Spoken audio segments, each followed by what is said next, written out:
Amerikane në Kosovë, Tracy Ann Jacobson ka përdorur gjuhë të prerë në emisionin Rubicon, duke u kujtuar deputetëve se nëse nuk e votojnë gjykatën speciale, Kosova do të pësoj, pasi Këshilli i Sigurimit mund të krijojë një tribunal për të. Jacobson ka potencuar se me këtë rast shteti i saj do të jetë i pafuqishëm për të bllokuar iniciativen e kahershme të Rusisë për këtë çështje, e që sipas saj do të jetë edhe politikisht më rrezikshme për Kosovën. Ajo ka lutur deputetët që të votojnë amandamentet dhe ligjin sa më parë, pasi Kosova nuk do ta ketë më mbështetjen e SBA-s. Zgjidhja mbetet që a dëshiron Kosova të marrë pjesë me BE-n si partnere në një gjykatë që do të punonte me ligjet e Kosovës, apo çështja të shkojë në Kombet e Bashkuara. E kjo e fundit do të ishte me të vërtetë më politike dhe më dëmtuese për Kosovën. Më lejoni të jem e qartë. Ne, SBA-ja, i kemi bllokuar përpjekjet e Rusisë deri tash për krijimin e një tribunali në kuadër të Këshillit të Sigurimit. Por nëse dështojnë këto përpjekje edhe kuvendi nuk e voton gjykatën speciale, vendi im më nuk do ta bllokoj atë.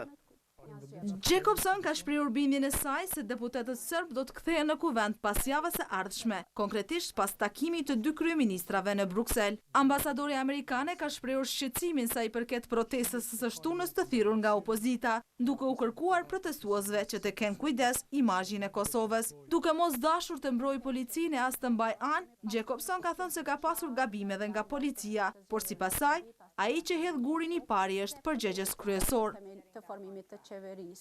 Nuk po i mbaj anën askujt, por thëras të gjithë që të tregohen përgjegjës. Demonstrata është punë e mirë në demokraci për të shprehur pakënaqësitë e qytetarëve, por dhuna, hedhja e gurëve dhe grushtet nuk i ndihmojnë askujt. Kjo nuk e çon askund agjendën politike dhe ekonomike të vendit. Protestues, mendoni për imazhin e Kosovës. Ajo që ndodhi protestën e kaluar nuk ishte e mirë për Kosovën e as për potencialin e saj si destinacion për investime e turizëm. Do të ishte mirë që të kemi protesta paqësore dhe të mos hedhim gur e sulmojmë qytetarët si më parë.